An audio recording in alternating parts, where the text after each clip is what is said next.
are we really asking the correct questions? And what is the moot question, and why are some of the experts, including you, are saying that report has not fulfilled its expectations? The preliminary reports, as per ICAO, the UN body to which India is a signatory, is a very basic and simple report. It should contain whatever information which has been obtained during the course of this 30 days period.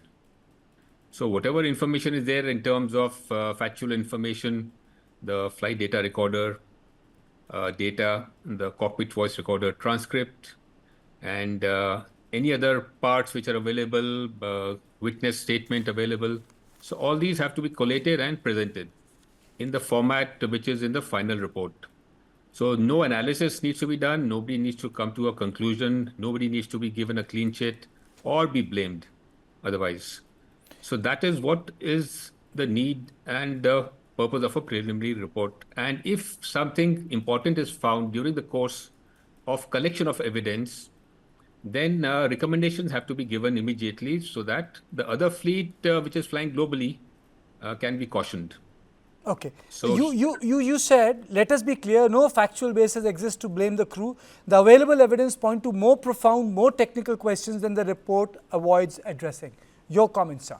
So this report starts off by giving a CVR transcript, a short piece of conversation between the ATC controllers and the pilots, and then moves on to how the takeoff happened, the timing of takeoff, and fuel control switches, which is the point of focus right now, the movement of the fuel control switches off and on, and then further the ram air turbine deployment, the APU flap opening, certain facts have been given and leading to the accident.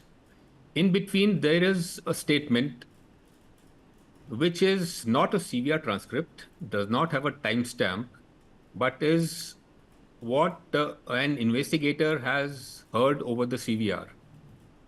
That why did you cut off? And the other person says, I did not. Now, this is kind of leading the whole investigation towards focus on the pilots, away from the technical aspects. And a lot of people are interpreting it as, why did you cut off the fuel? Whereas fuel is not mentioned anywhere. The context is not given, nor is the timestamp. When was this conversation? At what stage of the flight? It could be before start, after start, during taxi, after takeoff. It could be anywhere. But why has this been planted here is basically a diversion, and the Western media has latched onto it, straight away blaming the pilots that the pilots cut off the fuel supply. So you also wrote, compare this report to other major accidents like the Ethiopian airline crash in March 2019, where early reports included technical diagrams, full transcripts, multiple safety recommendations. The contrast is stark. Please elucidate. So when we talk about time in the CVR, it is not just hours, minutes, seconds. It is much more that. You can't say immediately after. You have to specify how many seconds or 0.5 seconds in that unit. And you cannot say 1 second later. It could be 1.25, 1.5. So this is a very loosely termed report. And when you compare with the Ethiopian one, it had the full flight data recorder snapshot, which is a graph basically of different parameters so that we can interpret, and there is continuity.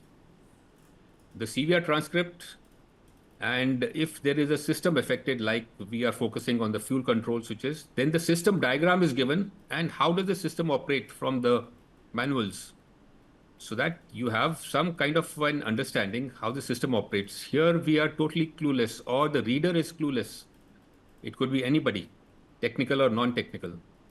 And then there were recommendations. Here there are no recommendations. So there were a lot of failures. Like there was one service information bulletin which was issued about the switches lock getting disengaged, and which was not performed by Air India. So were there any recommendations? Now I believe a lot of airlines worldwide are carrying out those checks. So why did the report not recommend the ELT, emergency locator transmitter, which is supposed to act on about the 3.2 Gs, did not activate.